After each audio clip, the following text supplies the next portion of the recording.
आज हम सब लोगों ने वो तस्वीरें देखी जब स्वाति मालीवाल अपने मेडिकल एग्जामिनेशन के बाद बाहर आ रही हैं और हम देख सकते हैं कि उनकी जो पूरा शरीर है कितनी तकलीफ और दर्द में है। वो चल नहीं पा रही हैं। वो 2-3 सेकंड के जो तस्वीरें हैं ना, वो पूरी कहानी बताती हैं। अभी एफआईआर रिपोर्ट सबके सामने आ गई है और जिस तरह से उनका बयान है, बहुत ही तकलीफ दे वो बयान है। और उसमें वो बाकायदा कहती हैं कि जैसे ही वो अंदर आई, एक गाली इस्तेमाल की विभव ने उनके लिए, जिसका मैं प्रयोग नहीं कर सकती। और उन्होंने कहा तेरी क्या औकात है। उन्होंने उनके मुंह पर थप्पड़ मारे, 6 बार थप्पड़ मारे और फिर उनके शरीर पर।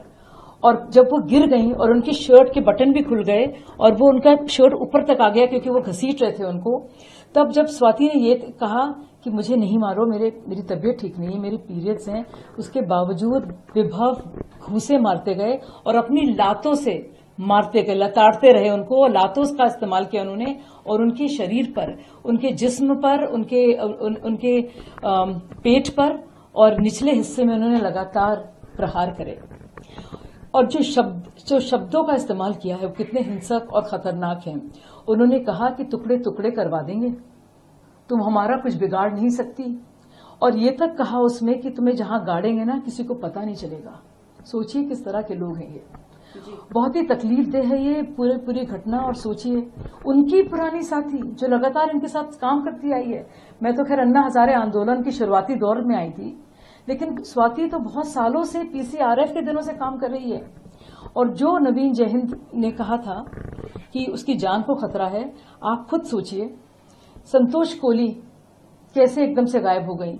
वो संतोष कोहली जिसने बनाया है अरविंद केजरीवाल को, जो अरविंद केजरीवाल हैं, उनके घर में इतने दिन बैठकर उन्होंने पूरा फास्ट किया है, पूरा धरना किया है और पूरा प्रदर्शन किया है। तो सोचिए जब उनके साथ ही हो सकता है और जब स्वाति मालीवाल के साथ हो सकता है, तो ऐसे साफ दिखाता है क्या मानसिकता है, कितनी गुंडागर्दी और गंदगी है इस पार्टी में। कम से कम वो गंदगी अब दिख तो रही है, सतह पर तो आ रही है। देखिए दीपिका जी, मैंने बहुत इसको बर्दाश्त किया है और इतनी बदसलूकी और बदतमीजी होती है कि कोई शरीफ इंसान बर्दाश्त नहीं कर सकता। कई ऐसे मामले हुए हैं लड़कियों के साथ मारपीट के भी, मैंने इसका जिक्र पिछले 7-8 सालों से कई बार किया है।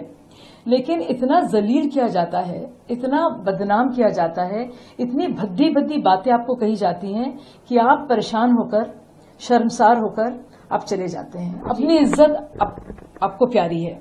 तो देखिए, और ये जो जिस तरह से जो तस्वीरें आ रही हैं स्वाति की, वो पूरी स्टेटमेंट को कोराबोरेट करती हैं, बताती हैं कि क्या हुआ। अब सब कहते हैं कि राजनीति नहीं करनी चाहिए, तो आप सोचिए सीएम साहब के घर में, सीएम साहब के जो विभव हैं, उनके अजीजी जो बाकायदा उनके साथ घूम रहे हैं, जिनको बचाने की, जिनको संरक्षण की पूरी कोशिशें की जा रही हैं, जो अपने घर पे भी मौजूद नहीं है, यानी कि उनको बचाया जा रहा है इस वक्त। और अरविंद केजरीवाल जी की वो पूरी तरह से शरण में है, उनके संरक्षण में है। आप ये सोचिए कि कुछ भी केजरीवाल अभी भी नहीं कह रहे हैं। अब मुझे बहुत तकलीफ होती है बताते हुए और ये पूरा एफआईआर पढ़ते हुए और वो तस्वीरें देखते हुए जो मैं देख रही हूं।